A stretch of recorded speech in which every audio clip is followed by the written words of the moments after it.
Hi Leo, welcome to your reading for the 23rd to the 29th of May. General reading, not everything's going to resonate, although hopefully it does. So yeah, we're just going to get to it. I'm trying to keep these readings to less than 10 minutes, or about the 10-minute mark. So shut up, Steve, get on with it. So that's what I'm going to do. Okay. Six of Swords. This is kind of sailing away to a new destination. You're leaving the choppy, turbulent seas of your current situation and going to the calmer seas of the new one, which is good. It does talk as well about those sword traps are really massive. If you get a bit closer, you'll see there's some tiny, tiny boats at the bottom there. That's you. You're in those boats. So these swords are your burdens, and sometimes they're big and useless and rusty.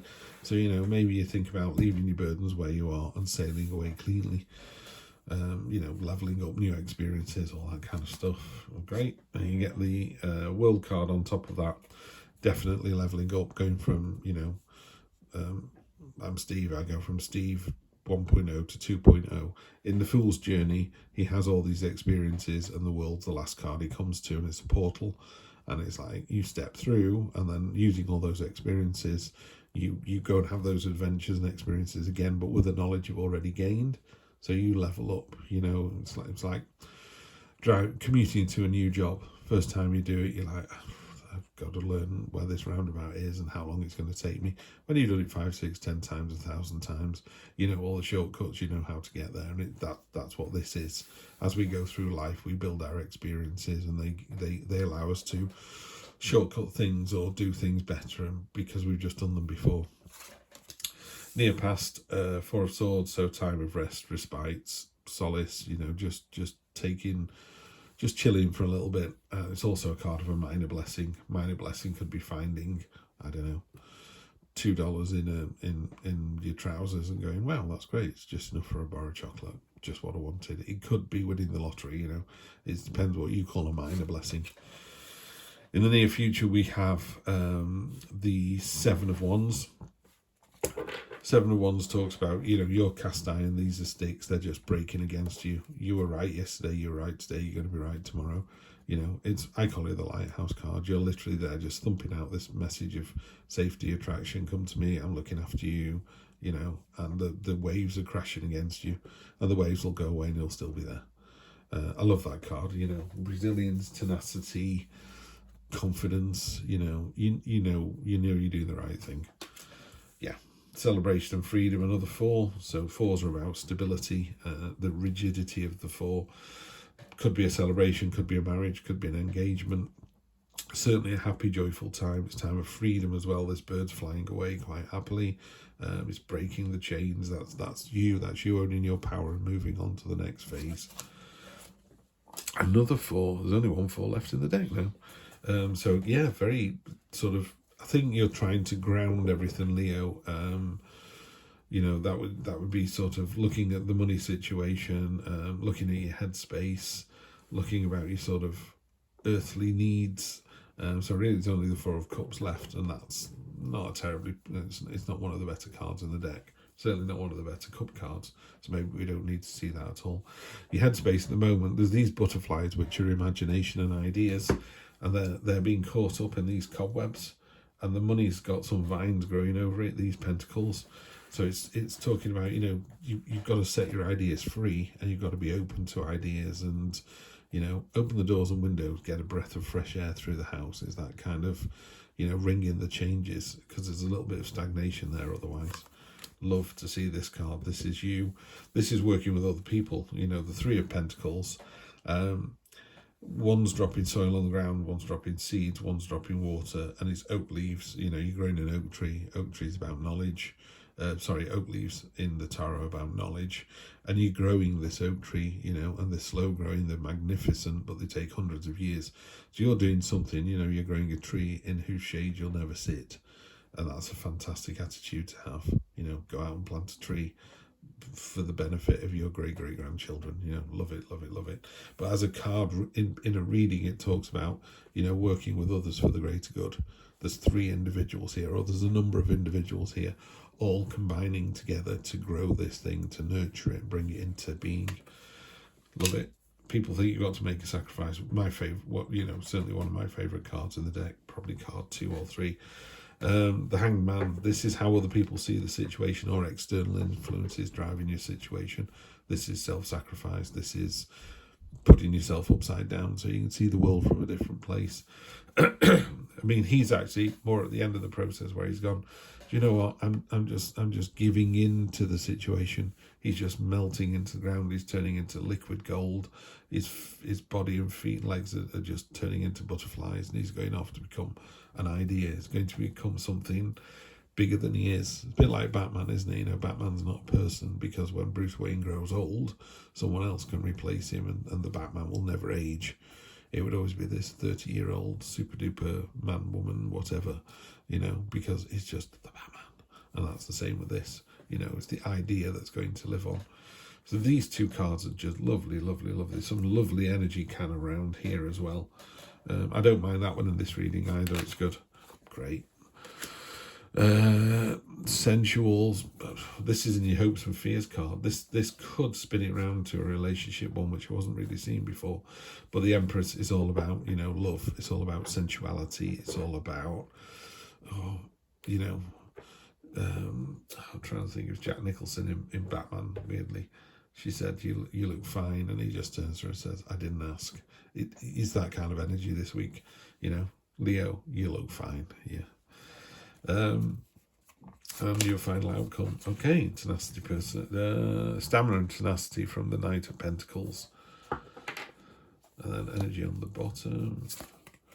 Fate. Okay, that's what it is. All right. In this deck, the is called Destiny. It's the Wheel of Fortune in a more regular tarot Rider-Waite deck. Destiny in this deck talks about something coming from left field. You're not expecting it. It's just going to hit you like a steam train. There's nothing you can do about it. You just have to go with it. And you do go with it. You've had a bit of a restful time with the Force here. There's a new portal level challenge that you're moving on up to. There's a little that would then tie in with that being a little bit hesitant. Yeah, you're a bit hesitant about it, but you don't need to be, because the hesitation doesn't get anywhere. It just hits this brick wall, this lighthouse, and it ends up here. So you end up with bing, bing, bing. So you need to look at this situation or this relationship from a slightly different perspective. Maybe ask other people how they see it going, and I think you'd be surprised. You are the Empress card here. There's a spot varnish on all the major arcana in this deck, and the spot varnish on there we go. The spot varnish on there is the oxytocin molecule, the love hormone. Yeah. People have found that in long-term relationships, if you hug somebody every day, they prefer you over a better-looking stranger, because we like to be hugged, we like to be touched, we like to be in a relationship. We are herd animals. We want to be together. That's why they torture people by putting them in solitary confinement. Nobody wants to be in that situation. So you're going to find yourself in a really good situation. Something's going to come in next week that's going to test you a little bit, but it falls by the wayside. There's too much power and energy, and I'm not even getting that slightly devil kind of whispering where, imposter syndrome, or you're not good enough or any of that. You're more than good enough. Just remember to see things from a different point of view. Bask in your own kind of sensuality, sexuality. It's just sensual. It's a lovely sensual card. Feel really good about yourself this week. That's going to be great. The outcome, the Knight of Pentacles. The only thing about the Knight of Pentacles is she's heavily armoured. She's made this armour herself. Antlers stand for stamina and tenacity, and she's hanging her sort of, what she's done. She's hanging it off these antlers to say, check out all this work that I've done, so people can see how fantastic you are. And as an event, and a night stand for an event that's kind of coming in, so you're going to find yourself with people going, yeah, you've really nailed this. The only negative with that knight is, compared to something like the Knight of Swords, which is fast moving and everything going on, she can be a bit stubborn and a bit lacks the agility because the armour is so heavy. So make sure that you let the good stuff in with the bad. You don't have to let the very bad in, because you're armoured up against that. So trust the process. You'll be fine. but don't be too stagnant. These are slightly stagnation. They're two cards of stagnation if you're not careful. So it can be, come to the party, oh, let me think about it, okay. And they ring you up the following day and go, you're coming to this party or not? And you go, let me think about it. And then the party's gone. You should have gone, you know. So it's that. And it's like, well, I don't want to go, and then find out that so-and-so's there. It's not as good as I thought. You've got to attend these things. You've got to go. You've got to be. Okay, so there's some really nice cards in here to cover off. First of all, we've got the King of Pentacles, the Entrepreneur card. Very similar, he's got antlers as well. So again, a very tenacious week. You've got all the stamina you need to do whatever you need to do this week. So that's really good. He's got the hammer. He's pointing at, you know, what he's created. It's hanging off him here. He's a no-nonsense kind of energy. He's got a very plain throne. It's not very comfortable. It's just a seat to sit on. But this is an entrepreneurship card in a relationship. It's the card of knowing you're doing a good job, so you carry on doing it. You know, whatever you're doing, keep doing it because it's working really well. You have the Nine of Pentacles, which is my stay classy card. You know, this cat has got a slightly smug expression on her face. She's ignoring the prey because they don't. It's like, oh, I'm above all that now. I'm after the finer things in life. And you've got them. You get them. You keep getting them. It's a card of abundance. It's a card of very close to the Empress, actually. It's that lovely kind of sensual finery that, you know, wearing fine clothes and eating fine food, but doing it because you love it, yeah, and you're worth it. And then finally we got the Page of Swords. So not quite the Knight of Swords that I thought we were going to get. Page of Swords is cutting through the nonsense. It's a moment of clarity and candor. So when this big issue comes in next week, just cut through the nonsense, because when you do, the brambles that are trying to hold him back, not only does he cut them away, but he sees the truth for what it really is.